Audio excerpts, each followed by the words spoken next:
하나님께서 왜 이렇게 말씀하셨나요? 이사야 6장 9절 10절 말씀을 먼저 살펴봤고, 그 이사야 6장 9절 10절 말씀을 인용한 신약 성경을 살펴보고 있는데, 그 중에 첫 번째가 마태복음 13장 씨 뿌리는 비유입니다. 씨 뿌리는 비유는 사복음서에 세 곳이 다, 요한복음 빼고 나머지 세 곳이 모두 다 포함되어져 있어요. 그러니까 이사야 6장 9절 10절 말씀이 이 세 곳 다 인용되어져 있어요. 그러니까 이제 마태복음 13장을 살펴보면서 씨 뿌리는 비유를 살펴보면 왜 이사야 6장 9절 10절 말씀을 하나님께서 그렇게 말씀하셨는지를 다 이해할 수 있게 되고, 또 우리가 먼저 살펴본 것들이 성경에 위배되지 않고 그것이 성경적으로 타당한 이해구나라는 것들도 알 수 있습니다. 자, 우리 지난주까지 마태복음 13장 10절부터 15절까지 앞에 부분 살펴봤고, 또 지난주부터 우리 18절부터 23절까지 살펴보고 있는데요, 오늘은 가시덤불 속에 뿌린 씨를 좀 살펴보도록 하겠습니다. 지난주에 길가에 뿌린 씨, 돌짝밭에 뿌린 씨를 살펴봤고, 세 번째 가시덤불 속에 뿌린 씨를 좀 살펴보겠습니다. 우리 마태복음 13장 7절과 22절 먼저 읽어볼까요? 또 더러는 가시덤불에 떨어지니 가시덤불이 자라서 그 기운을 막았다. 그녀 말씀을 듣기는 하지만 세상의 염려와 재물의 유혹이 말씀을 막아 열매를 맺지. 우리 같은 본문들 마가복음 4장에 누가복음 8장에 병행 본문이다 이렇게 얘기하는 병행 구절도 같이 한번 읽어봅시다. 또 더러는 가시덤불 속에 떨어지니 가시덤불이 자라 그 기운을 막아버려서 열매를 맺지 못하였다. 가시덤불 속에 뿌려지는 것들이란 달리 이런 사람들을 가리키는데, 그들은 말씀을 듣기는 하지만 세상의 염려와 재물의 유혹과 그 밖에 다른 일에 욕심이 들어와 말씀을 막아서 열매를 맺지 못한다. 누가복음 8장입니다. 또 더러는 가시덤불 속에 떨어지니 가시덤불이 함께 자라서 그 기운을 막았다. 가시덤불에 떨어진 것들은 말씀을 들었으나 살아가는 동안에 근심과 재물과 인생의 향락에 사로잡혀서 열매를 맺는 데 이르지 못하는 사람들이다. 씨 뿌리는 비유를 이해하면서 우리 이사야 6장 9절 10절 말씀을 인용할 때 예수님께서 이 비유에 대한 이야기를 하면서 어떻게 말씀하셨는지를 먼저 우리가 잘 기억해야 돼요. 비유로 말씀하셨는데 깨닫지 못한 사람들이 어떻게 했어요? 잘 모르는데 어떻게 해요? 그냥 갔지요. 왜 갔다고 그래요? 그들에게는 천국의 비밀을 아는 것, 그것이 허용되어지지 않았기 때문이다 이렇게 말하죠. 그럼 이 씨 뿌리는 비유의 본문 말씀의 목적은 뭐예요? 천국의 비밀, 천국의 비밀을 알려주는 거예요. 천국의 비밀은 뭐예요? 어떤 사람이 가는가? 어떤 사람들이 천국의 일원인가? 또 그 천국은 어떤 특권을 갖고 있는가? 얼마나 보배롭고 귀한 것인가? 라는 것들이잖아요. 그 얘기를 무엇으로 비유한 거죠? 씨 뿌리는 것에 비유하면서 우리가 말씀을 어떻게 듣는가에 따라서 내가 천국 백성인지 아닌지를 알 수 있는 거예요. 그러니 이 말씀은 너무너무 귀한 말씀이고, 또 이 말씀은 어떤 말씀인 거예요? 우리에게 내가 지금 천국 백성으로서 내가 지금 살고 있는가? 아니면 내가 천국 백성인지 알고 있지만 스스로 생각은 하지만 실질적으로는 그렇지 않은가를 알 수 있는 말씀이기도 하지요.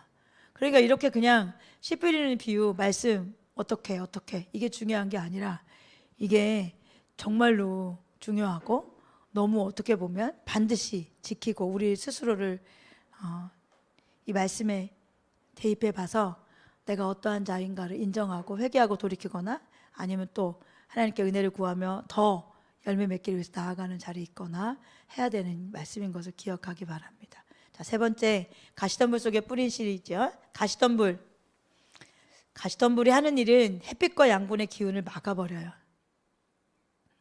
그래서 결실할 힘이 없는 상태를 말해요. 복음은 기쁘게 들어요. 그 앞에 있었던 돌짝밭처럼 핍박에 굴하지도 않아요. 열심히 신앙생활 해요. 교회도 열심히 나오고 신앙생활도 열심히 해요. 그런데 이상하게 영적으로 힘이 없어요. 영적인 힘이 없으니까 어떤 일이 일어나죠? 죄를 이길 수가 없어. 하나님 말씀대로 살 수가 없어. 이런 사람들은 가시덤불이 내 마음속에 있는 거예요. 그 가시덤불이 기운을 막아요. 그래서 외형적으로 할 수 있는 것들은 하는데 뭔가 내가 하나님 앞에 말씀대로 살고 승리하고 돌파하고 죄를 이기고 이런 삶들이 되어지지 않는 거예요. 많은 사람들이 가시덤불로 해서 열심히 신앙생활 하지만 말씀대로 살지 못해요. 그래서 무서운 건, 두려운 건 이 사람들도 지옥 가는 사람들이라는 거예요. 열심히 믿어요? 그런데 지옥 가요. 복음을 거절해서 지옥 가는 게 아니라 핍박에도 굴복하고 배신해서 지옥 가는 게 아니에요. 그러니까 우리는 이 앞에 부분, 첫 번째 길가에 뿌린 씨, 돌짝밭에 뿌린 씨, 이런 씨들은, 이런 사람들은 그래 뭐 지옥, 그래 지옥 그럴 수 있지, 그래 그런 말씀이구나 받아들일 수 있는데, 여러분 이 말씀은 가시덤불 속에 떨어진 이 씨에 대한 이야기를 여러분 들으면서는 갸우뚱할 수 있어요. 그런데 이 말씀은 무엇을 비유로 하는 말씀이다? 천국 비밀을 비유로 한 말씀이다 라는 걸 꼭 기억하시고 말씀을 보셔야 돼요. 여러분 복음을 거절해서 지옥 가는 사람들이 아니에요. 핍박에 굴복해서 예수님을 배신해서 지옥 가는 것도 아니에요. 열심히 믿음 생활 갖고 열심히 신앙생활 하는데 지옥 가요. 왜? 이게 중요하죠. 왜? 그 사람들은 왜 그럴까? 마음속에 가시덤불이 자라서 그래요.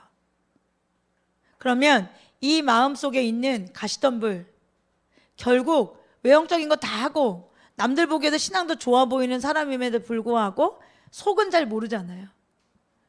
그 마음은 무엇인지 잘 모르잖아요. 하나님은 아시지만. 그런데 무엇이 그들을 자라지 못하게 하냐면 이 세 가지 가시덤불이 그들을 자라지 못하게 해요. 본문에 마태복음 13장, 마가복음 4장, 누가복음 8장 말씀을 보면 세 가지 가시덤불이 자라고 있다는 것을 우리가 확인할 수 있죠. 첫 번째는 뭐냐면 세상의 염려예요. 세상의 염려, 근심 이렇게 말하죠. 두 번째는 뭐예요? 재물이에요. 재물의 유혹. 세 번째는 향락이에요. 향락, 인생의 향락, 다른 일의 욕심 뭐 이렇게도 이야기하는데 정욕이라고도 볼 수 있어요. 이것 때문에 열매를 못 맺어요. 신앙생활도 해, 기도도 하는데 매일 그 자리야. 회개도 맨날 몇 년 전에 똑같은 회개를 똑같이 하고 있어. 안 바뀌어. 왜 그런가? 그러니까 사람이 너무 무기력해. 반짝반짝 빛이 안 나. 이 세 가지가 있기 때문이에요. 여러분 마음속에 인생의 염려가 있으면, 세상의 염려가 가득하면 무기력하죠. 여러분 염려 있는 사람이 빛나요? 기쁘고 소망차고 막 활기차요? 그렇지 않잖아요. 여러분 재물에 대한 탐심이 들어오면 영적으로 무기력해져요. 마음속에 정욕, 인생의 향락이 들어오면 영적으로 무기력해질 수밖에 없어요. 그러니까 내 마음에 이게 가득하니까 뭐 한 거예요? 아무런 결실을 맺을 수 없도록 무기력한 거예요. 그냥. 자, 이제 하나하나 살펴봅시다. 세상의 염려. 여러분 우리는 관심 없는 것으로 인해서 염려하지 않죠? 사람은 자기가 관심 있는 것 때문에 염려해요. 그러니까 세상에 염려가 있다는 이야기는 그 사람이 세상에 관심이 많다는 거예요. 그 사람의 관심이 세상이라는 거예요.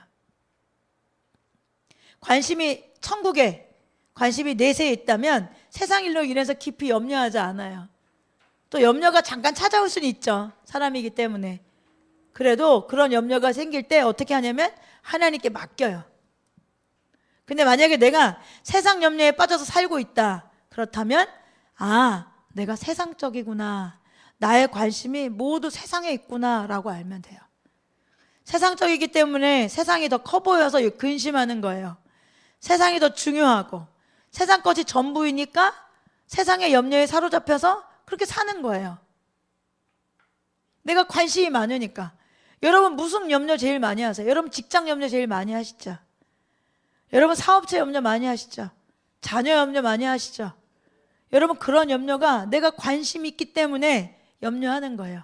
그런데 성경은 뭐라고 그러냐면 하나님 뜻에 맞게 마음 아파하는 근심, 이것이 우리를 구원에 이르게 하고 우리를 회개하게 이끌어간다라고 분명히 고린도후서 7장 10절에 말씀하고 계시잖아요.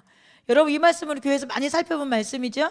하나님의 뜻에 맞게 마음 아파하는 것은 회개하여 구원에 이르게 함으로 후회할 것이 없습니다. 그러나 세상 일로 마음 아파하는 것은 죽음에 이르게 합니다. 그러니 우리 지금 이야기하는 것에서 씨 뿌리는 비유에서 말하시는 가시덤불의 이 이야기는 여러분 그냥 이렇게 살면서도 지옥 간다고 말하는 거 너무 과한 거 아니야? 라고 말하는 것은 성경적으로 균형이 맞지 않아요. 고린도서 7장 10절도 분명히 뭐라고 그래요? 세상 일로 마음 아파하는 것, 이건 뭐예요? 내가 세상 일로 근심하는 거잖아요. 내가 세상 일로 염려하는 거잖아요. 그렇다면 나의 관심은 뭐라는 거예요? 세상이라는 거예요. 나의 관심은 세상 것이 커 보이고 세상 것이 좋아 보이는 거예요. 내가 맨날 직장 걱정만 한다면 내 관심은 직장인 거예요. 하나님보다 직장이 더 커, 사업체가 더 커, 자녀가 더 커, 교회가 더 커, 다른 게 더 크기 때문에 걱정하고 염려하는 거예요.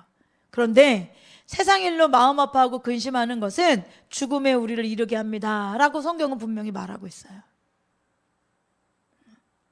여러분 교회 다니면서 좋은 게 좋은 거지 라고 생각하고 예수 믿는 사람들 늘 웃고 늘 행복하고 근심 없는 것, 이게 좋고 성숙한 사람이라고 생각되어지는데 여러분 그건 옳지 않고 가짜입니다.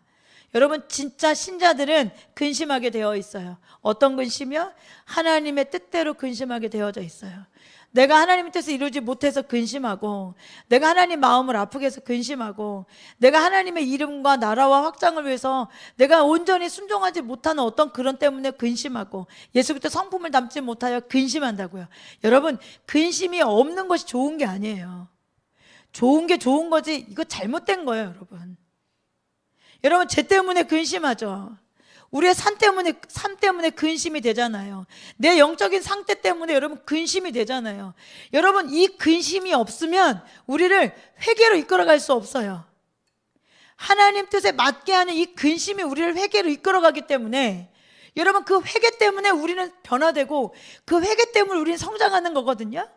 그런데 그런 거 없어, 그냥 다 하나님의 은혜로 될 거야, 덮어버리고 덮어버려, 이게 좋은 것처럼 성숙한 것처럼 하는 건 올바르지 않은 거예요. 성경에 분명히 그렇게 말하고 있잖아요. 하나님의 뜻에 맞게 마음 아파하는 것은 회개하여 구원에 이르게 하므로 후회할 것이 없습니다. 여러분 영적 성숙에도 마찬가지예요. 우리의 상태를 보고 근심하지 않는다면, 하나님과 나와의 관계를 두고 근심하지 않는다면 여러분 우리를 회개로 이끌어가지 못한단 말이에요. 그럼 어떻게 우리가 성숙하고 성장되어질 수 있겠어요? 여러분 세상 근심이 아니라 하나님 뜻에 맞게 마음 아파하는 근심이 있는 사람이 좋은 밭을 마음을 가지고 있는 사람들의 마음밭이에요. 여러분 세상 염려가 아니라 하나님 뜻에 맞게 마음 아파하는 저와 여러분이 되어지길 주님의 이름으로 축복합니다. 이런 마음 아픈 사람은 어디에 관심 있는 거예요? 하나님께 관심 있는 거예요. 이 땅이 아니라 영원한 하나님 나라에 관심 있는 거예요. 그러니까 근심하는 거죠. 그러니 날마다 무엇 때문에 내가 근심하는가, 나는 무엇을 맨날 염려하는가를 보면 내가 무엇을 관심 갖고 있는지를 알 수 있게 되죠. 이것이 한 가지 가시덤불이에요. 세상 염려가 우리를 가로막으면 여러분 절대 잘할 수 없습니다. 죄를 이길 수도 없습니다. 세상을 이길 수도 없습니다. 그런데 세상을 이기는 사람이 천국 간다고 했죠. 요한계시록에 이기는 자가 천국 가는 겁니다. 근데 무엇을 이겨야 되죠? 세상을 이기는 자들이잖아요. 그러니 여러분 세상을 이기는 자가 천국 가는 거예요. 자, 두 번째, 재물의 유혹입니다. 재물에 대한 유혹, 또 재물에 대한 욕심은 하나님을 진짜 섬기는 것을 불가능하게 합니다. 바울이 말한 대로 탐심은 우상 숭배이기 때문입니다. 마태복음 6장 24절에 아무도 두 주인을 섬기지 못합니다. 한쪽을 미워하고 다른 쪽을 사랑하거나 한쪽을 중히 여기고 다른 쪽을 업신이 여길 것입니다. 너희는 하나님과 재물을 아울러 섬길 수가 없습니다. 함께 섬길 수가 없는 존재예요. 할 수 있어 라고 생각하지 마세요. 안 된다, 성경에서 말했어요. 안 된다 이렇게 말했어요. 여러분 재물은 사람에게 우상이 될 수 있어요. 그런데 이 재물과 하나님을 섬기는 것은 그래서 불가능해요. 하나님과 재물을 겸하여 섬길 수 없습니다. 부자 청년이 보여주는 것처럼 하나님과 재물을 겸하여 섬길 수 없습니다. 그런데 여러분 돈을 많이 갖고 있는 것이 문제가 아니에요. 하나님께서 물질 축복하시죠. 여러분 많이 받으시잖아요. 돈을 많이 갖고 있는 게 문제가 아니에요, 여러분. 그것이 문제가 아니라 그 마음에 탐심이 가득한 것이 문제인 거예요. 너무 인색한 것이 문제인 거예요. 그 마음이 너무 이기적인 것이 문제인 거예요. 그러면 하나님께서 우리에게 많은 것을 주셔도 이런 사람은 하나님을 진짜로 섬길 수가 있다 없다? 없습니다. 없다고요. 하나님께서 저와 여러분에게 복을 주시죠.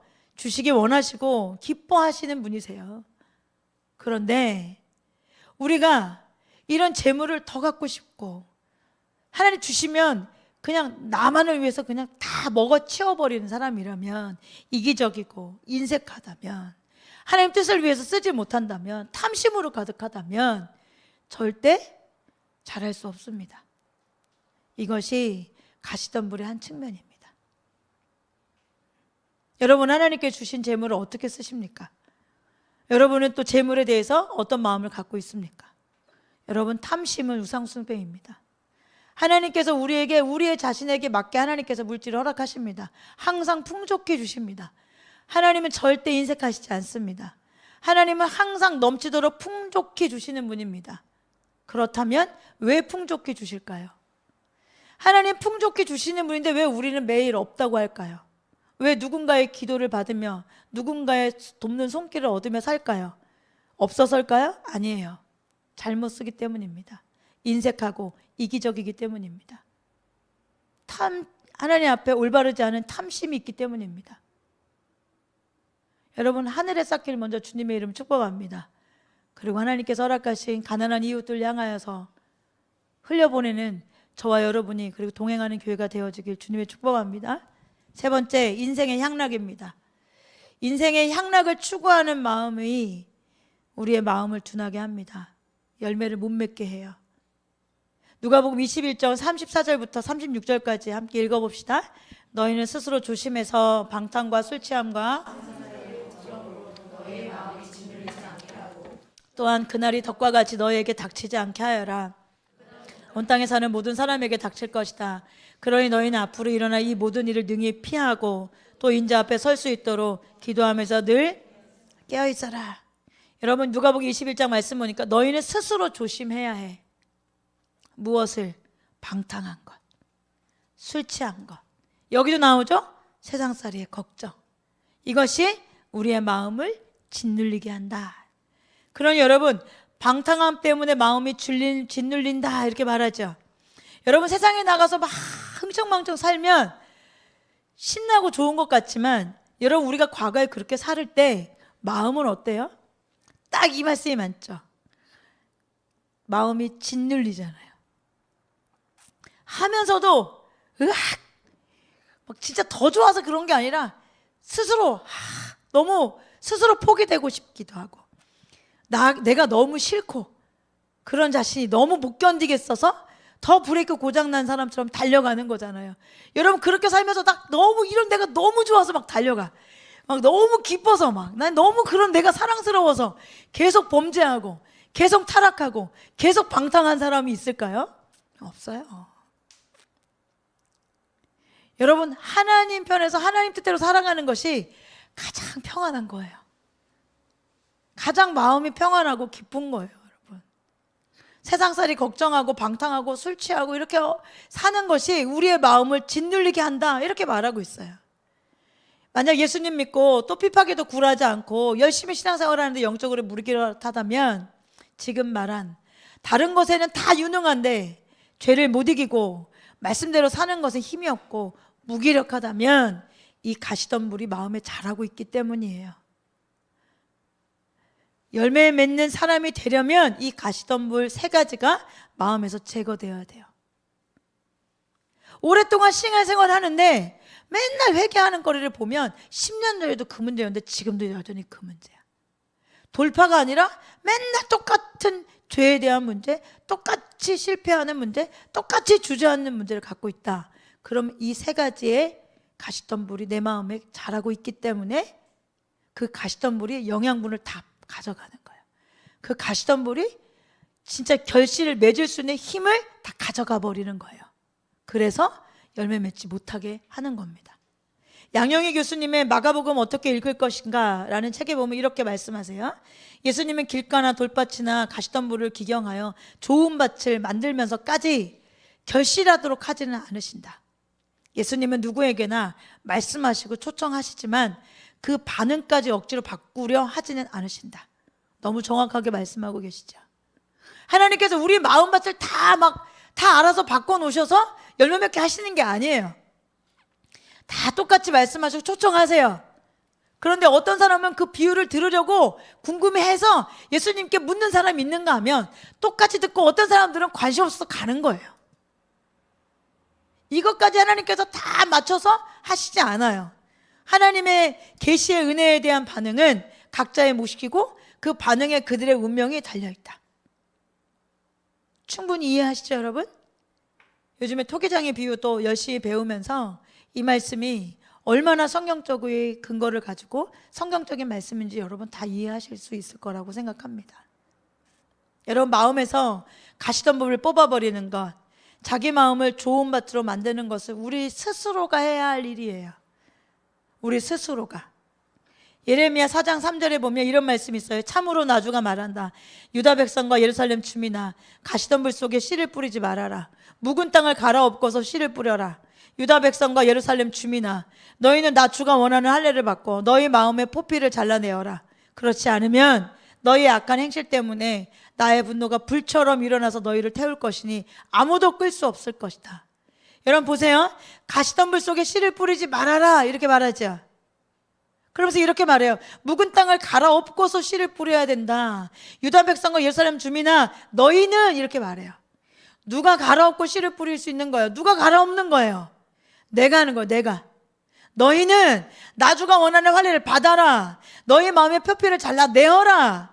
이렇게 말하는 거예요. 여러분 가시덤불을 뽑아내는 것, 자기 마음을 좋은 밭으로 만드는 것은 우리가 하는 거예요. 우리 각자가 하는 거예요.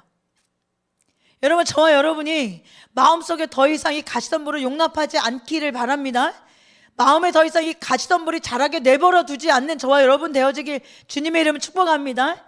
이 세상의 염려, 탐심, 재물을 더 갖고 싶고 더 누리고 싶은 마음들, 향락을 좋아하는 마음, 여러분 회개하시고 뽑아버리시기 바랍니다. 여러분 이것을 회개하고 뽑아버려서 마음을 갈아엎고 마음을 좋은 밭으로 만드시는 거예요. 그러고 난 다음에 말씀을 듣고, 그러고 난 다음에 신앙생활을 해야 열매를 맺을 수 있는 거예요. 그러고 난 다음에 하나님 뜻대로 살 수 있는 힘이 생기는 거예요. 하나님 말씀대로 사는 하나님의 참 백성이 그래야만 우리 모두가 될 수 있습니다. 여러분 회개부터 하십시오. 우리 안에 자라고 있는 이 세 가지 가시덤불을 진짜 작정하고 뽑아내십시오. 묻은 땅은 굳은 땅들이면, 여러분 묵은 땅들이면 어떻게 해도 은혜의 수많은 은혜가 하나님 앞에 쏟아져도 매일 똑같다면, 매일 무기력하고 영적으로 매일 그냥 희마리가 없다면 여러분 이 세 가지가 있어서 그래요.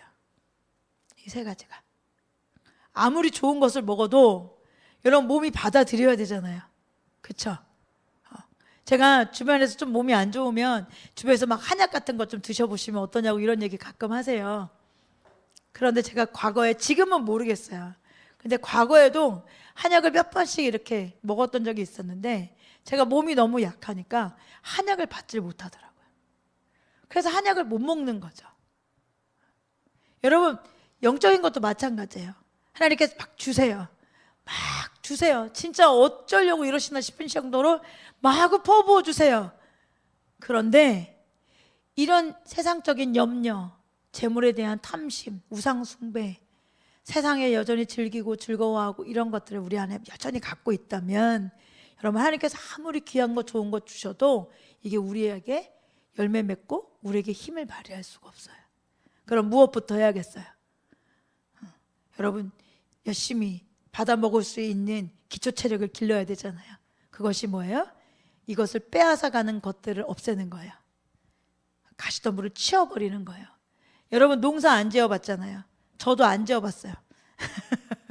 그래서 농사에 대한 뭔가 이렇게 시골에 대한 이렇게 뭐라 그럴까 좋아하는 마음이 있죠. 은퇴하면 시골 가서 농사 지어야지 이렇게 가끔 흘려가서 이야기하면 조은사님이 절대 못할걸요? 목사님은 절대 시골 가서 못 살걸요? 옆에서 맨날 이러거든요. 왜요? 안 지어봐서 그런 얘기 하는 거죠. 뭐 상추가 뭔지 잘 모르고 지나가다가 쑥인지 저기 풀인지 잘 모르는 사람이 뭐 시골 가서 뭘 할 수 있겠어요. 조금만 뭐 이제 만들면 아이고 팔목 아프다 허리 아프다 뭐 이럴 텐데 그렇잖아요. 여러분 근데 우리는 안 해봤지만 이론은 알 수 있잖아요. 밭을 기경할 때 여러분 가시덤불 쌓인 채에 씨 뿌리는 사람은 없죠. 누가 그렇게 해요? 다 치우잖아요. 돌도 다 치우고 덮었던 풀도 다 뜯어버리고 가시덤불도 다 치워버리잖아요. 그렇잖아요. 여러분 그것부터 하는 거예요. 그것은 회개로 할 수 있어요. 여러분 우리 안에 이것들이 있고 우리가 여전히 이런 열매가 가시덤불로 인한 열매가 우리 삶에 있는 것들이 보여서 늘 근심이었다면 고민이었다면 여러분 이것 때문에 안 됐던 거였구나. 내 안에 이 근심이 가득해서 이것 때문에 안 됐구나. 내가 재물에 대한 염려와 재물을 사랑하고 좋아하고 탐심이 가득하구나. 세상을 좋아하는구나. 그래서 이게 하나님이 이렇게 은혜 베풀어 줘도 마땅한 반응을 한다고 함에도 불구하고 잘 안 되는구나. 깨닫고 돌이키시고 반드시 뽑아버리는 저와 여러분 되길 주님 축복합니다. 네 번째, 좋은 땅에 뿌린 씨입니다.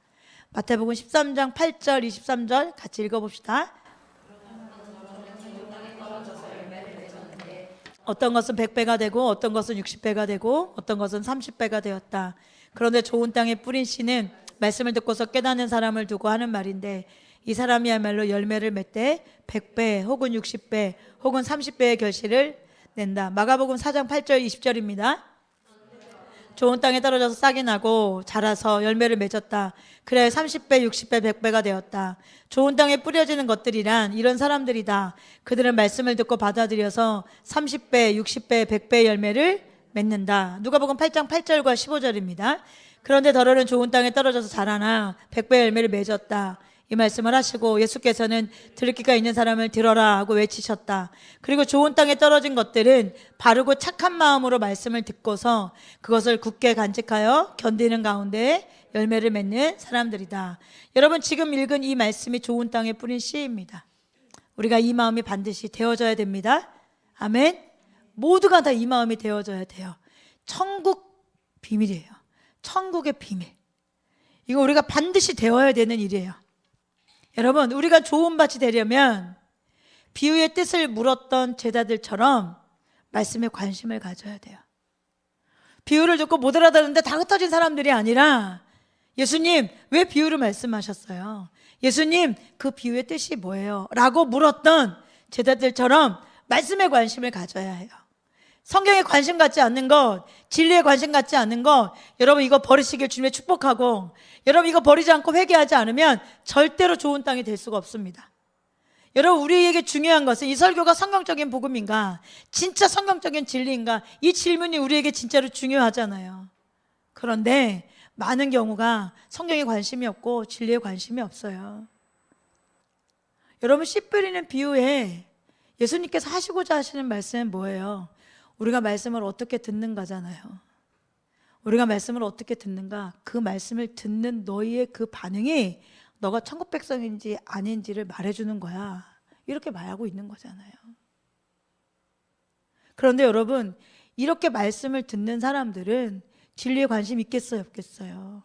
있지요. 왜 귀 기울여요? 여러분 비유로 말씀을 하셨음에도 불구하고 무슨 뜻인지도 모르는데도 불구하고 다 흩어졌어요. 그 사람들은 말씀을 듣고 어떻게 살라는 거야? 어떻게 해야 천국 갈 수 있는 거야? 어떻게 구원받을 수 있는 거야? 어떻게 해야 저 예수님을 따라갈 수 있는 거야? 어떻게 해야 예수님 이게 아니라 어떻게 해야 돈 벌 수 있어? 어떻게 해야 병 고쳐? 저 예수님이 병 잘 고친다는데 저기 가면 죽은 자도 산다는데 많은 기적과 이적이 일어난다는데 저 양반이 왕이 될 수도 있다는데 이런 것 때문에 간 거잖아요. 그러니 그거 바라보고 있다 오는 거죠. 근데 성경은 그런 사람들은 천국 백성 아니라고 말하는 거예요. 그들에게는 하늘나라의 비밀을 아는 것이 뭐예요? 허용되어지지 않았다. 여러분 참된 복음은 우리를 자꾸 주님께 가까이 가게 하죠. 주님께 가까이 하는 건 기도하는 거예요. 주님께 가까이 하는 건 말씀 읽고 말씀 듣고 말씀대로 사는 거예요. 뭐가 더 있어요, 여러분? 그렇잖아요. 신원우 교수님이 누가복음 어떻게 읽을 것인가 라는 책에 이렇게 말해요.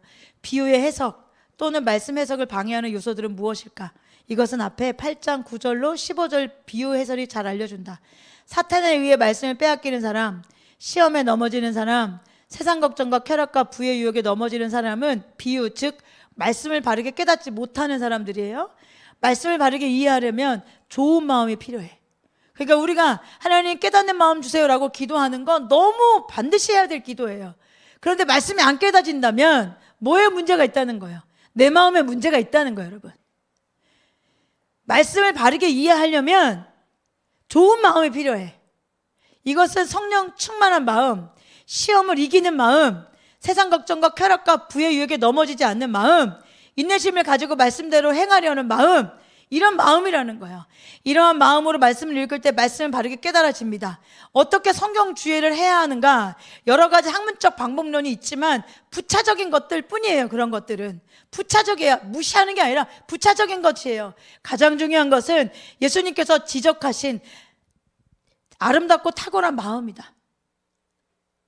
우리의 마음이 어떠냐는 거예요. 여러분, 좋은 밭은 말씀을 잘 깨닫고 그대로 지키고 싶은 마음인 거예요. 이것이 깨달을 수 있는 마음인 거죠. 이렇게 표현하는 거예요. 성경을 어떻게 해야 제대로 해석할 수 있을까? 말씀을 줄 때 어떻게 말씀을 들어야 말씀을 깨달을 수 있을까라고 질문하고 근심하는 거예요. 이것은 예수님의 씨 뿌리는 비유에 있지, 바로 좋은 밭 같은 마음을 가져야 성경이 제대로 해석되는 것이지, 말씀을 제대로 깨닫고 이해가 되는 것이지, 그렇다면 좋은 밭은 뭔가 하나님 말씀대로 살고자 하는 마음. 여러분, 이것이 좋은 밭이에요. 비유에 대해서 그 비유의 내용이 뭐예요? 라고 물었던 제자들은 왜 그런 거예요? 왜 이렇게 말씀하셨지? 궁금하잖아요.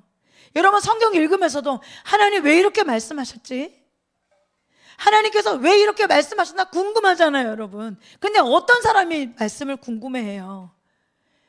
진짜 그렇게 살고 싶고 천국에 대한 소망이 있고 내세를 생각하며 살아가는 사람들, 그런 사람들이 이런 말씀이 궁금하잖아요.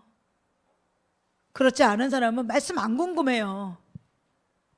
여러분, 이 땅에 예수님의 이름으로 여러분 수없는 기적과 이적과 수없는 업적을 남길 수 있어요. 건물을 수없이 지을 수도 있고, 수없는 여러분 우리의 삶의 사역이라고 말하고 하는 것들도 여러분 수없이 할 수 있어요. 그럼에도 불구하고 여러분 천국 못 갈 수 있어요. 그렇게 아무리 업적을 쌓고 아무리 하나님 위로 일을 열심히 해도 말씀을 가까이 하지 않고 기도하면 하나님과 가까이 하지 않고 여러분 주구장창 일만 할 수 있다고요. 그럼 이게 참된 신앙일까요? 아니에요, 여러분. 아니에요. 아니라고요. 여러분, 우리가 이렇게 생각하죠. 우리도 처음에 하나님과 친밀한 관계에 하나님 찾고 이러다가 직장 갔어. 여러분, 직장이 너무 바빠. 그럼 기도 안 하고 말씀 안 보고 말씀도 안 들어. 그럼 어떻다고 생각해요? 큰일 났다고 생각하죠. 스스로도 큰일 났다고 생각하고 주변 사람도 큰일 났다고 생각하고 제가 당장 제 사무실로 그 사람 부를 거예요. 잠깐 나 좀 보지? 덜덜덜덜. 그렇잖아요. 그러면 그 사람을 앉혀서 이렇게 하는 건 하나님 기뻐하신 일이 아니고 이렇게 하는 건 올바르지 않아 라고 말할 때 분명히 그렇게 사는 사람도 맞아요, 목사님 올바르지 않았습니다 라고 삶을 돌이키겠죠. 그런데 하나님이 일한다고, 사역한다고, 병 고친다고, 예언한다고, 사역해서 건물 짓는다고, 바쁘다고, 기도 안 하고 말씀 안 읽고 말씀 앞에 서서 자신을 돌아보고 예수 그리스도의 성품이 말씀에 묻어나 그 말씀이 우리 가운데 깨달아지는 건 그 성품이 우리 안에 주어져야 되고 그 순종으로 그 성품대로 살라고 빚어가는 것이라 하셨는데 그런 삶을 살지 않는다면 여러분 이것도 돌이켜야 될 일이잖아요. 근데 우리는 그것을 잘한다고 박수 친단 말이에요. 여러분 그렇지 않아요. 여러분, 미혹입니다. 넘어가지 마십시오. 절대로. 여러분, 같아요, 우리가 다. 저는 목회가 하나님께서 허락하신 자리고, 여러분 직장이, 여러분 사업자가, 여러분 가정이 각자 하나님께서 부르심의 소명이 다른 것 뿐이에요. 여러분들 직장 가가지고 하나님 안 찾으면 여러분들 안에 막 불편한 마음 있잖아요. 하나님께서 복 주셔가지고 승승장구해가지고 막 잠잘 시간도 없고 기도할 시간도 없고 말씀 들을 시간도 없어. 그러면 그래도 괜찮은가요? 계속 그거 자랑한가요? 계속 그것 때문에 하나님 나와 함께 한다고 소리 지르나요? 친밀한 교제 외치면서 막 승승장구, 그러니까 이렇게 잘 되잖아. 그러니까 이렇게 복 받잖아. 그러니까 이렇게 사역이 많아지지. 그러니까 이렇게 직장에서 승승장구하고 사업체가 넓어지고 막 이렇게 자랑해요, 여러분? 아니잖아요. 아니에요. 신앙도 마찬가지예요. 신앙도 마찬가지예요. 여러분, 그 마음을 놓치지 마세요. 여러분, 좋은 밭은 뭐예요? 하나님 말씀이 어떠한가? 왜? 하나님 말씀은 하나님 성품이잖아요. 그 말씀 우리 가운데 깨닫게 한다는 건 하나님께서 우리를 초청하시는 거예요. 너 나의 이 성품으로 네가 빚어지고 이런 성품을 갖는 네가 되길 바래. 그건 뭐예요? 순종함으로 되어지죠. 그래서 우리의 일평생은 뭐예요? 예수님 닮는 거예요. 예수님 닮는 거. 그러니까 예수님이 어떤 분인지 궁금하잖아요. 예수님이 어떤 마음이지? 이럴 때 어떻게 하셨지? 이럴 때 어떻게 말씀하셨지? 어떤 사람이 천국 간다고 했지? 그 예수님과 영원히 사는 사람은 어떤 사람들인 거지? 어디에 나와 있어요? 성경에요. 그러니 날이 갈수록 하나님 사랑하는 사람은 말씀을 사랑하고 하나님을 더 깊이 알고 싶어서 기도로 하나님 찾는 사람들이잖아요. 여러분, 그걸 놓치지 마세요. 여러분, 하나님 말씀대로 살고자 하는 마음이 있어야 성경이 제대로 깨달아져요. 학자라고 깨달아지는 것이 아니고 목사라서 성경이 제대로 깨달아지는 게 절대 아닙니다. 하나님 말씀대로 살려는 마음이 있어야 설교를 들어도 깨달아져요. 그러니까 여기 있는 사람도 듣지만 못 깨닫는 사람도 있을 거예요. 어떤 사람은 깨달아져서 열매 맺는 사람이 있는가 하면 똑같이 듣지만 내 마음은 맨날 설교를 들으면서 세상 걱정, 직장 걱정, 탐욕, 돈 벌 걱정, 어떻게 하면 나가서 세상의 즐거움과 향락을 누릴까, 오만 가지 생각들, 두려움들, 관심 없음, 여러분 이런 것들로 다 말씀이 뿌려지지만 심겨지지 못하고 심겨지지만 열매 맺지 못하고 다 끝나버리는 거라고요. 근데 왜 그런 거라고요? 말씀대로 살고자 하는 마음이 없어요. 살고자 하면 귀 기울여요. 살고 싶으면 궁금해요. 요한복음 7장 16절 17절에 예수께서 그들에게 대답하셨다. 나의 가르침은 내 것이 아니다. 나를 보내신 분의 것이다. 하나님의 뜻을 따르려는 사람은 누구든지 이 가르침이 하나님에게서 난 것인지 내가 내 마음대로 말하는 것인지를 알 것이다. 어떤 사람이 영적인 분별을 갖는다는 거예요? 하나님의 뜻을 따르려는 사람. 목사? 학자? 신학 박사? 이런 게 아니에요. 누구든지 하나님의 뜻을 따르려는 사람은 누구든지 이것이 하나님께로 온 것인지 사람의 계명인지 알 수 있다 없다? 있다. 그러니 우리가 영적 분별력이 없어. 우리가 미혹되어지는 것도 누구 몫이에요? 우리 몫이에요. 내가 하나님 뜻대로 따르려는 마음이 없기 때문이에요. 하나님 말씀은 거짓이 없어요. 하나님 말씀이 진리예요. 그렇다면 하나님께서 이렇게 말씀하신다면 우리가 하나님의 뜻을 따르려고만 하면 이것이 하나님께로 온 것인지 사람의 계명인지를 알 수 있어요. 몰라서 그랬어요 라고 하는 말은 안 통해요. 여러분, 하나님의 뜻을 따르려는 사람은 어떤 사람의 설교가 스스로 말하는 건지 하나님께로 온 것인지 알 수 있어요.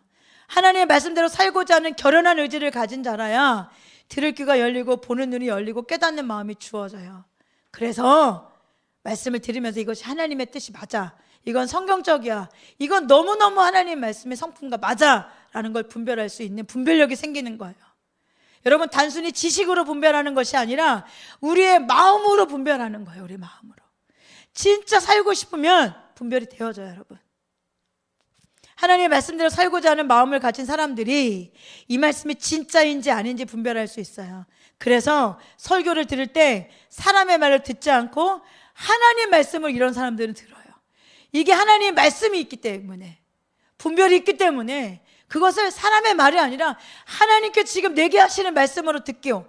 또 그렇게 들으니까 그 말씀이 깨달아지니까 은혜가 되고, 은혜가 돼서 어떻게 되는 거예요? 하나님 앞에 기도함으로 반드시 살 수 있기를 원하고 성령님께 도와주셔서 그 은혜로 사는 사람이 돼서 변화되어질 수 있는 거죠. 여러분, 히브리서 3장 8절에 너희 조상들이 광야에서 시험받던 날에 반역한 것과 같이 너희 마음을 완고하게 하지 말아라, 이렇게 말해요. 여러분, 완악한 거, 완고한 거, 히브리서 기자가 경고하잖아요. 너희 마음을 완고하게 하지 마. 너희 마음을 완악하게 하지 마.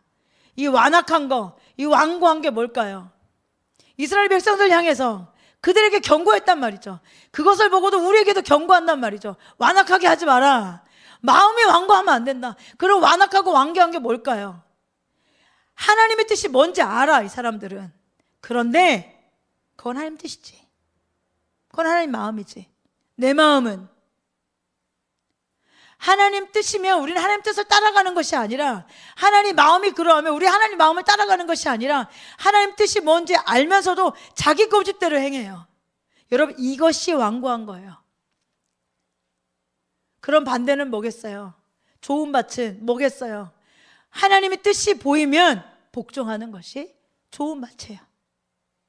자기를 부인하고 하나님 말씀대로 살고자 하는 마음, 이 마음을 갖는 저와 여러분이 되어지길 주님의 이름으로 축복합니다.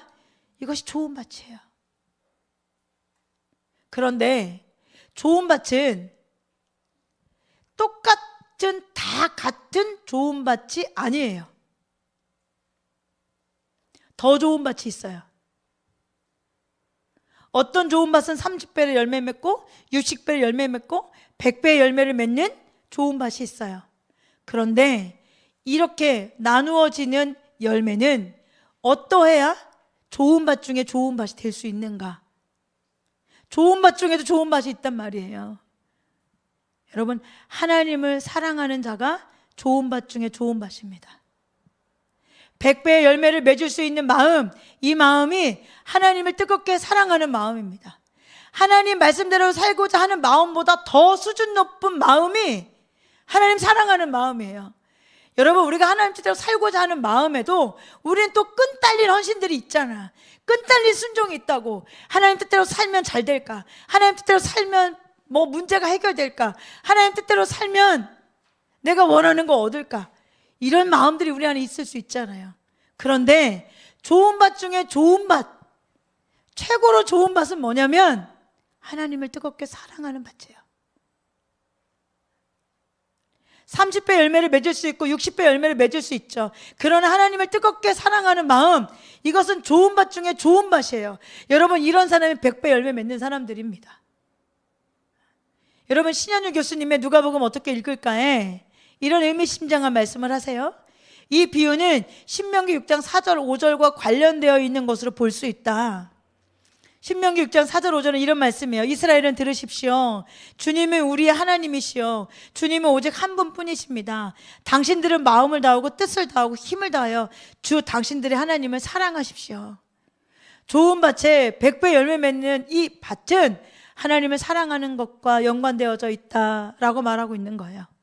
길가에 뿌려진 씨앗들은 마음을 다해 주를 사랑하지 못하는 자들을 가리키고, 바위 위에 뿌려진 씨앗들은 목숨을 다해 주를 사랑하지 못하는 자들을 가리키고, 가시 속에 뿌려진 씨앗들은 힘을 다해 사랑하지 못하는 자들을 가리키며, 좋은 땅에 뿌려진 씨앗들은 마음과 목숨과 힘을 다해 주를 사랑하는 자들을 가리킨다라고 교수님이 말씀하고 계세요. 그런데 이 말씀이 참 동의가 돼요. 왜냐하면 앞절에 신명기 6장 4절 5절 이 앞절에 1절부터 3절까지 이런 말씀이에요. 이것은 주 당신들의 하나님이 당신들에게 가르치라고 나에게 명령하신 명령과 규례의 법도입니다. 당신들은 건너가서 차지할 땅에서 이것을 지키십시오. 당신들이 당신들의 하나님을 경외하며 내가 당신들에게 명한 모든 주님의 규례와 법도를 잘 지키면 당신들과 당신들 자손이 오래오래 잘 살 것입니다. 그러니 이스라엘 자손 여러분, 이 모든 말을 듣고 성심껏 지키면 주 당신들 조상이 하나님이 당신들에게 약속하신 대로 적과 꿀이 흐른 땅에서 당신들이 잘되고 크게 번성할 것입니다 라고 말하고 4절 5절을 말한 거잖아요. 1절부터 3절까지는 뭐예요? 너희가 하나님 말씀을 듣고 깨달으면 어떻게 한다는 거예요? 잘 지킨다는 거예요. 법도를 잘 지킨다는 거예요. 명령과 규례와 법도를 잘 지킨다는 거예요. 하나님 말씀을 잘 따른다는 거예요. 그런데 4절과 5절이 뭐예요? 하나님 사랑하는 거예요. 무엇이 1절과 3절을 읽게 해요? 하나님 사랑하는 것이요. 어떻게 사랑하는 것이요? 마음을 다하고 뜻을 다하고 힘을 다하여 하나님을 사랑하는 것이요. 이것이 신명기 6장 1절과 3절을 읽게 하는 거예요. 여러분, 우리가 말씀을 깨달아요.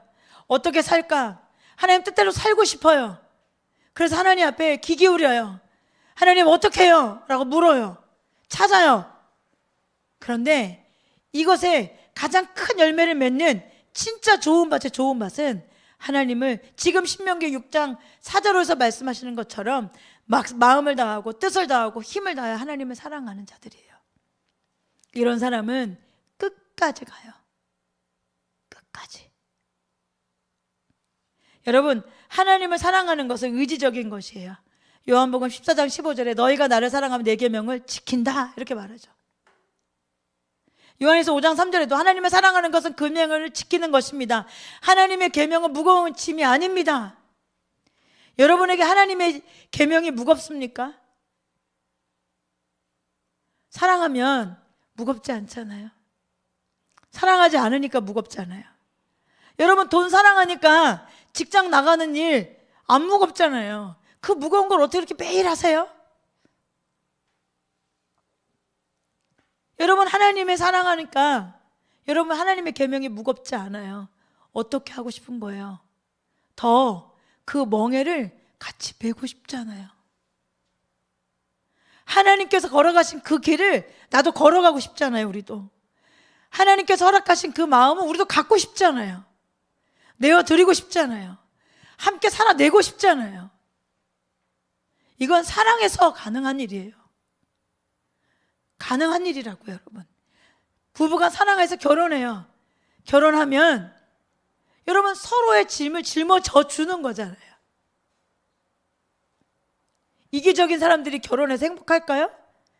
그 가정이 오래오래 잘 살 수 있을까요? 그렇지 않아요. 결혼은 기본적으로 나를 너에게 내어줄게, 사랑하기 때문에 내어줄게, 너의 짐을 기꺼이 짊어질게, 이것이 결혼을 할 수 있는 걸음걸이잖아요. 하나님과 우리의 관계도 마찬가지예요. 하나님의 그 말씀이 나는 너가 이렇게 해주길 원해, 나는 너와 이렇게 살길 원해, 나는 너가 이렇게 지켜주길 원해, 이것이 무겁지 않아. 하고 싶어. 그런 사람이 되고 싶어. 그래서 말씀에 귀 기울이는 거예요. 하나님은 어떻게 살려고 하셨지? 하나님은 어떤 마음을 갖고 계시지? 하나님은 어떤 마음을 가지고 계셔서 우리에게 어떻게 하길 원하시지? 여러분, 이렇게 하고 싶은 거라고요. 여러분, 하나님을 사랑해야 말씀을 잘 깨닫고 순종할 수 있는 좋은 밭이 될 수 있습니다. 하나님을 사랑하는 마음이 우리 마음을 좋은 밭으로 만드는 거예요. 여러분, 자기를 사랑하는 마음, 세상을 사랑하는 마음, 돈을 사랑하는 마음, 쾌락을 사랑하는 이런 마음이 우리를 망가뜨려요. 하나님 사랑하는 마음은 우리의 마음을 부드럽게 하잖아요. 하나님의 사랑하는 마음은 우리의 마음을 좋은 밭으로 만들어요. 그래서 결국 가장 거룩한 사람, 결국 가장 말씀대로 사는 사람은 하나님을 뜨겁게 사랑하는 사람이에요. 업적이 많고 사역이 넓어지고 많은 사람이 주목하는 게 아니라 하나님 사랑하는 사람,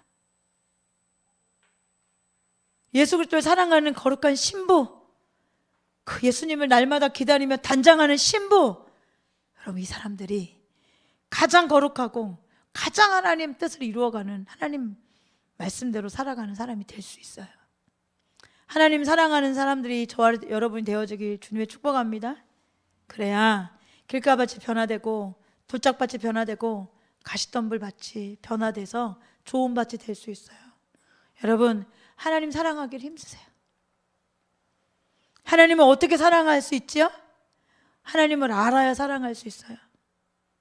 하나님을 어떻게 알 수 있죠? 하나님을 만나야 알 수 있어요. 근데 어떤 사람은 하나님께서 만나주시죠? 꼬리에 꼬리를 무는 어떤 사람은 하나님께서 만나주세요. 하나님 찾는 자들을 만나주세요. 그래서 하나님 찾는 게 중요한 거예요, 여러분. 사역을 열심히 하려고, 열매 맺으려고, 여러분 가정에, 여러분 사업가, 직장에 승승장구하려고 하나님 찾는 게 아니에요, 여러분. 하나님 사랑하려고 찾는 거예요. 하나님을 알고 싶은데 하나님 만나야 알 수 있잖아요. 사람을 만나지 않고 어떻게 알 수 있어요? 장례식장 가서 오래간만에 우리 어르신들 만나면서 가까이 이야기할 시간이 있었던 시간들이 있었어요. 우리 사모님하고도 오랜 시간 2시간 넘게 계속 이야기하면서 우리 사모님이 그러셨구나, 이런 마음을 가지고 계셨구나, 참 오랫동안 계셨는데 가까이 이렇게 말할 시간이 없었고 잘 몰랐구나, 이런 생각도 들고, 우리 어르신들 만나면서 차도 마시고 함께 이야기 나누면서 아, 이런 마음을 가지고 계시구나, 이런 생각을 갖고 계시구나, 이런 분이셨구나 라는 걸 알 수 있어요. 근데 제가 그곳에서 13년 가까이 있었잖아요. 그런데도 그렇게 깊이 만나서 2시간, 3시간 말하는 시간보다 비교할 수 없는 시간을 같은 공간에 같은 곳에서 일하고 이야기하고 밥 먹고 기도했음에도 불구하고 잘 몰랐단 말이죠. 왜 하나님을 만나야 해요, 여러분? 만나야 하나님을 알 수 있어요. 진짜 하나님을 알 수 있어요. 진짜 하나님을 알아야 사랑할 수 있어요. 사랑할 수 있어요. 여러분, 다른 게 아니야. 사랑하는 거예요. 하나님 사랑하는 거. 하나님이 사랑하는 사람, 하나님을 사랑하는 사람이 진짜 승리자예요, 여러분. 근데 이 하나님을 사랑해야 우리가 하나님을 순종할 수 있어요. 하나님 말씀을대로 살 수 있어요. 어떤 사람이? 사랑하는 사람이. 사랑하는 사람이.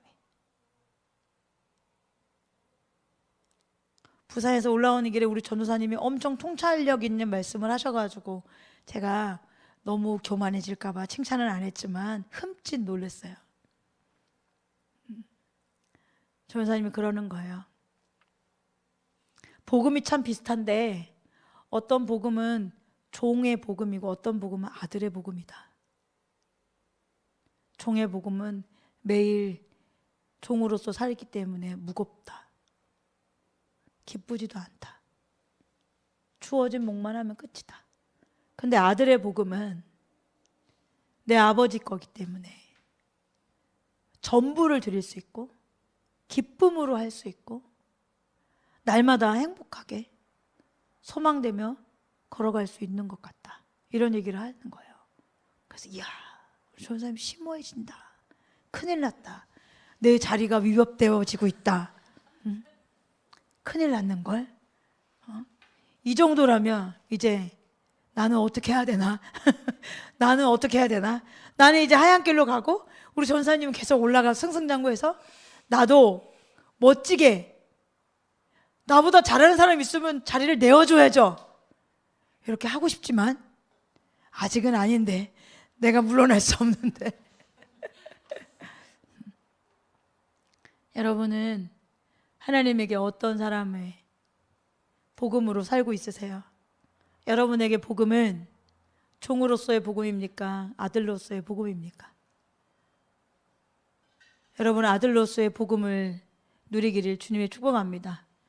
아들로서의 복음은 기쁨으로 전부를 드릴 수 있는 사람들이에요. 종은 열심히 하고 충성된 것 같지만 아들을 따라올 수 없어요. 종은 종일 뿐이에요. 그런데 자녀는, 아들은 아버지 것이 내 거예요. 내 것이 아버지 거예요. 이건 너무 달라요. 종이 주인을 사랑합니까? 아들은 아버지를 사랑합니다. 우리 모두는 종으로서가 아니라 아들로서 부르시는 거예요. 신부로서 부르시는 거예요.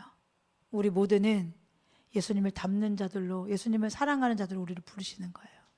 사역이 아니에요. 기적도 이적도 아니에요. 놀라운 일들이 우리 가운데 부어지고 예비되어져도 여러분 목적은 그게 아니에요. 그건 우리가 주님을 사랑하면 나타나는 일이에요.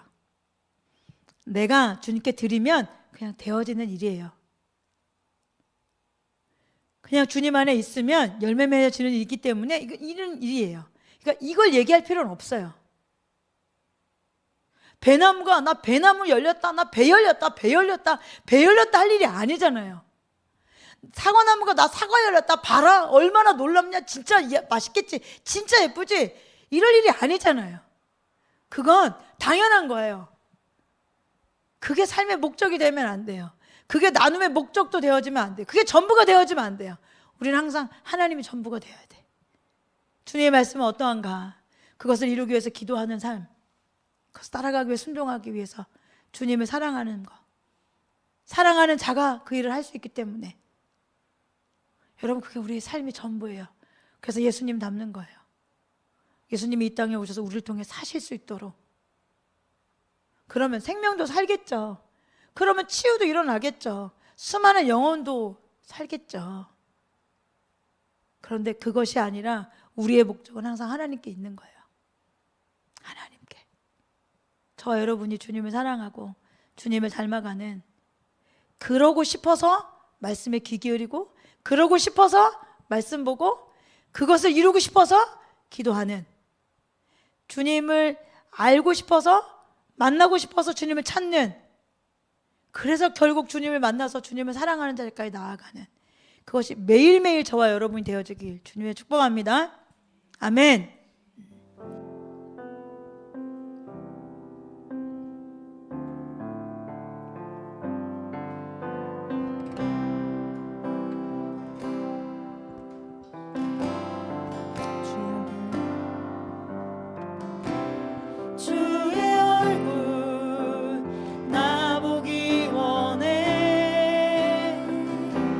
주의 길을 나보기 원해.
가시덤불 안에 있었다면 회개하고 반드시 뽑아낼 수 있도록 하나님 앞에 회개로 나아가고 좋은 밭 가운데 우리가 있었다면 하나님 100배 열매 맺는 자들이 되기 원합니다.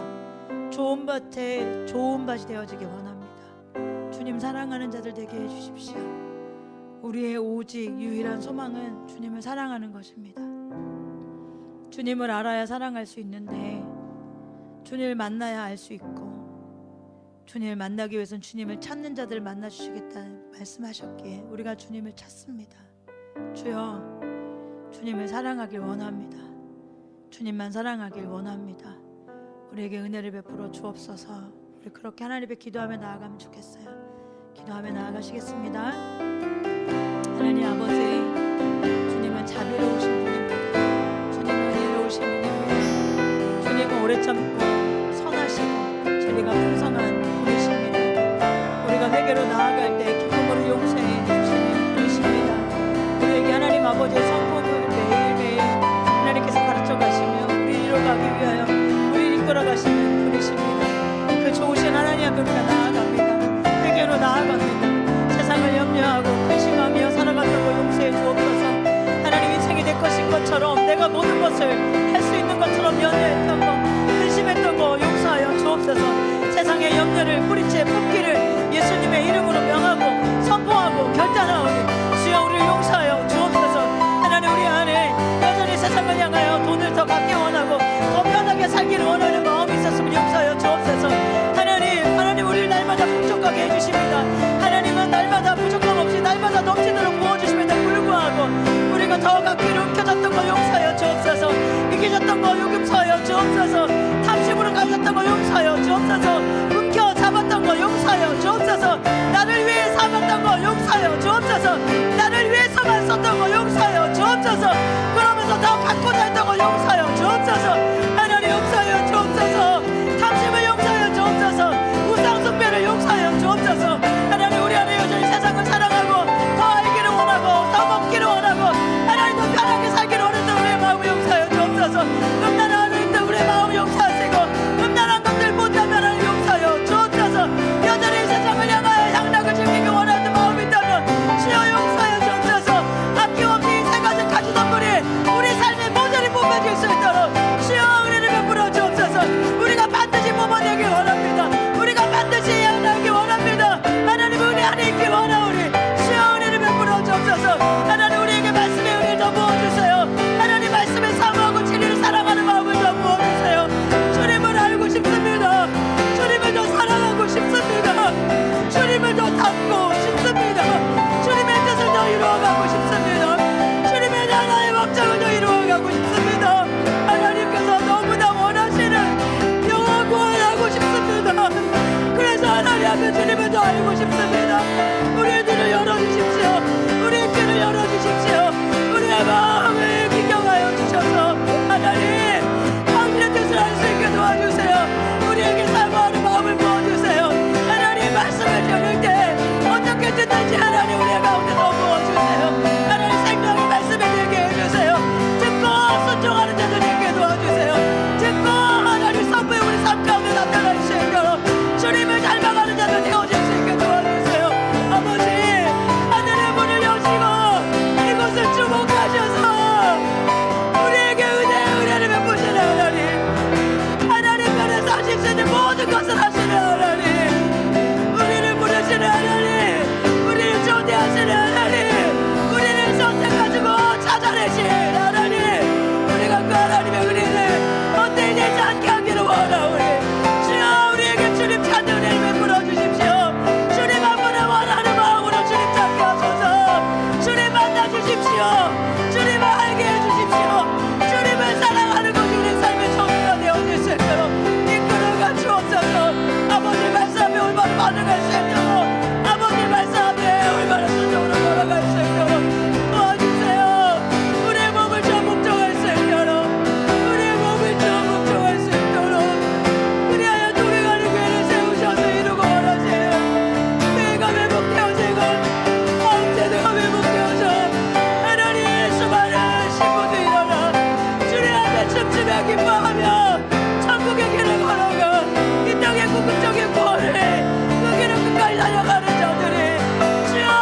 아버지 마음을 가르쳐 주세요.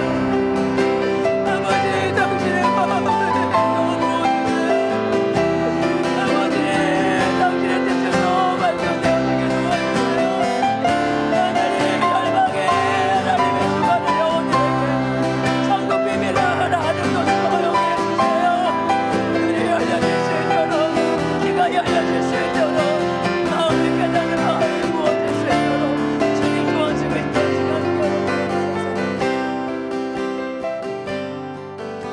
우리를 용서하기 원하시고 기뻐하시는 하나님 아버지, 가시던 불로 가득한 우리의 마음을 용서해 주옵소서.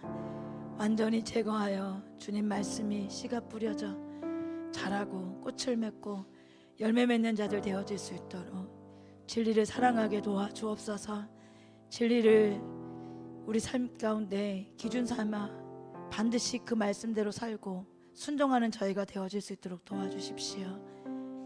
우리 안에 그 모든 것을 이룰 수 있는 건, 끝까지 달려갈 수 있는 힘은 사랑하는 것입니다. 하나님, 우리가 아껴 주님께 드리길 원합니다. 주님 오세요. 오셔서 당신을 사랑하는 자녀들과 함께 마음껏 주님의 일을 행하세요. 주님의 뜻을 가르쳐 가주세요. 주님의 마음을 저희 가운데 마음껏 부어주셔서 주님의 이름을 위해서 저희가 기꺼이 살길 원해요. 사랑하는 이의 이름이 높아지길 원하고, 사랑하는 이의 마음이 풀어지길 원하고, 사랑하는 이의 뜻이 이루어지길 원해요. 그것을 위해서 우리가 끝까지 포기하지 않고 달려가길 원하오니 주여 임하여 주옵소서. 사랑하는 자들에겐 그 사랑은 결국 두려움을 내쫓는다고 분명히 말씀하셨습니다. 우리를 막을 것은 없습니다. 우리가 주님을 사랑하여 달려가는 그 길을 막을 자는, 막을 것은 아무것도 없습니다. 아무것도 막을 것 없는 사랑으로 우리를 덮어 주옵소서. 하나님의 사랑이 우리를 덮으셔서 우리도 주님을 그렇게 사랑하길 원하오니 우리에게 날마다 그 은혜를 베풀어 주셔서 진짜 하나님과 하나 되어질 수 있도록 주님 마음이 우리 마음 되어지고, 주님의 눈이, 주님의 발이,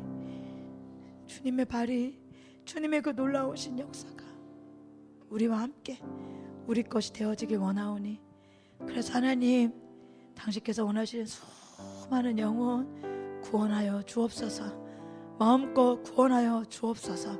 그 일 위해 기꺼이 드리는 동행하는 교회, 또 하나님께 세워진 교회들 되어질 수 있도록 주님 축복하여 주옵소서.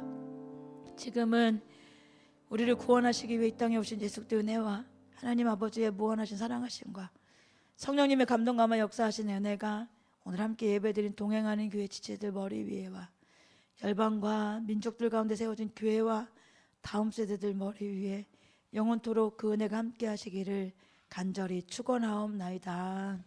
아멘.